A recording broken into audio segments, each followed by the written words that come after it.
Last year, Connie Vickers was scrolling through a community Facebook page when she saw a photo of a familiar face, Judd Blevins, a candidate for city council in her town of Enid, Oklahoma. In the photo, Blevins was holding a tiki torch, marching alongside white supremacists at the 2017 Unite the Right rally in Charlottesville, Virginia. His ties to white supremacist groups had previously been published by the progressive media outlet Right Wing Watch, as well as a local city paper, the Enid News and Eagle. But somehow that information didn't gain enough traction in Enid, a conservative stronghold in Oklahoma, so Connie knew she had to take action. A week after seeing the Facebook post, she and her friend Nancy Presnall confronted Blevins at a candidate forum. Connie and Nancy told my colleague, NBC's Brandy Zadrozny, what they said to him during that encounter. Well, Mr. Blevins, we've been following the campaign, and there have been some reports about possible connections with white supremacy. Could you tell us about that? And then Connie pulls out her sign. She goes, so this isn't you. And then his face turned beet red, and he goes, oh, so that's what this is about. Yeah, that's what this is about. For the record, NBC News has confirmed Blevins' former leadership of the Oklahoma chapter of white nationalist group Identity Europa. And Enid, Oklahoma's mayor and city attorney say Blevins took responsibility for making posts on white supremacist forums. Blevins, by the way, ended up winning that election in February of 2023 by 36 votes. But Connie and Nancy continued to bring attention to Blevins and his ties to white supremacist groups. In fact, with Blevins now on the city council, it was all the more reason to inform the community. If we tolerate one Nazi in our city government, then the people who recruited him stand ready to recruit more. Then he stands ready to bring in more and more of his like-minded people. And before you know it, our town will be run by Nazis. I feel like our very democracy is at stake throughout the whole country. So together with a few other community members, Connie Vickers and Nancy Presnall called a meeting with residents to share their concerns about Blevins. Out of that meeting came a new organization, the Enid Social Justice Committee. Members attended weekly city council meetings, passed out flyers, hosted picnics, and knocked on doors across the city, all to bring attention to Blevins' actions, to the fact that there was a white supremacist on the council. In the fall of 2023, they began collecting signatures for a vote to oust Blevins from his city council seat. And this past Tuesday, voters in Enid decided to remove Judd Blevins from the city council over his ties to white nationalist groups. Connie Vickers came across that photo of Blevins randomly, and it spurred a small act of courage that helped protect democracy in her entire city. Connie Vickers joins me now. She's a founding member of the Enid Social Justice Committee and one of the first to raise concerns about Judd Blevins' ties to white nationalist groups. Connie, welcome. Thank you for what you've done. And let's talk about how this all started. Where you are from, Enid, it's a politically conservative place. Probably pretty easy as a Democrat in Enid to assume that your vote and your political activism isn't going to make a dent at all. So why did you think it would? Well, I didn't know that it would or not. We just started out attending the meeting, hoping that we would make a difference. And after the forum, Father James Neal, he's the one that organized us and got us together.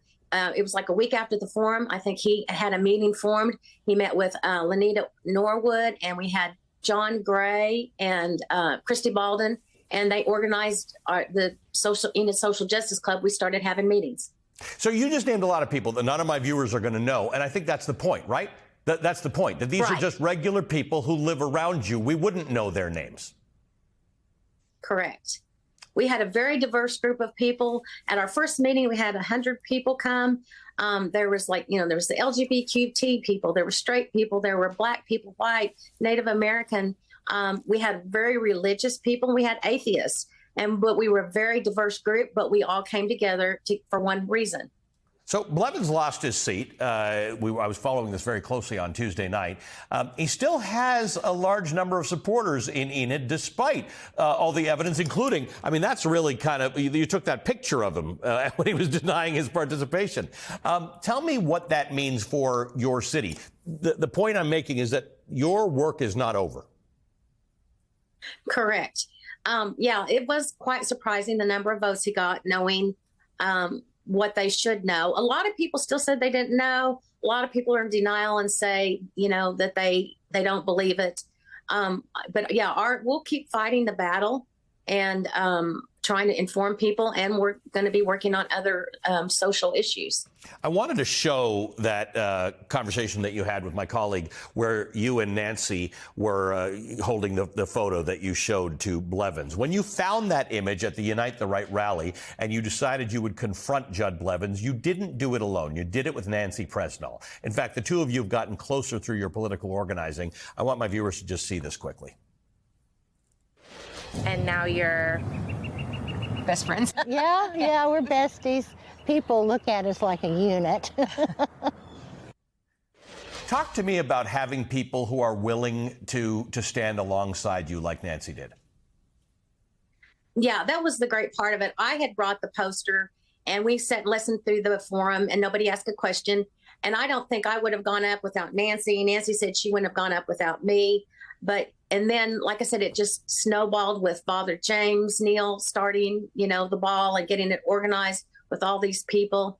It's just been a very big group effort of everybody doing something, whether it was people posting on Facebook. We attended meetings. We went to city council meetings. We had some cookouts. We had a huge protest rally in May when he was installed as city councilman. You took a thing that was pretty negative and you have turned it into motivation for political participation. Tell me where that takes you now. What does political activism now mean to you? We just continue the fight. We've been active in our Oklahoma Democratic Party. They've supported us totally, and we will still continue with our Enid Social Justice Committee. Does it feel positive at this point? In other words, you were fighting something that was negative. You had a white supremacist on your city council. Does it feel like you've turned this into something that makes people feel that they are participants in democracy? Yes. And yes, I do feel like we've all come together. Our group has come together as like a big family, but also we've learned of the Republicans in our city that are decent and reasonable Republicans. And so you are now finding that it doesn't all have to be partisan. People can look at something and say, this is wrong, this is too far, this is not where we want to be as Democrats or Republicans. Correct. This was a nonpartisan position to begin with. And Judd made it a partisan.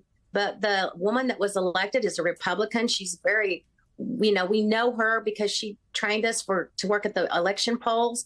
And she's just a very kind person. She's done so many things. She was exactly the right candidate to take this job. Well, thank you very much, Connie, for your activism, for the example that you've set for others, and for joining us this morning. Connie Vickers is a founding member of the Enid Social Justice Committee. Hey, everyone, MSNBC has a new and improved app. You'll get real-time alerts and analysis, live blogs, in-depth essays, video highlights, and the best 2024 election coverage. Download the new MSNBC app. Here's how to do it. You tap on the App Store on your phone. You hit search on the bottom right corner. You type in MSNBC. You click on the MSNBC app. You click on Get or the cloud icon and enjoy it.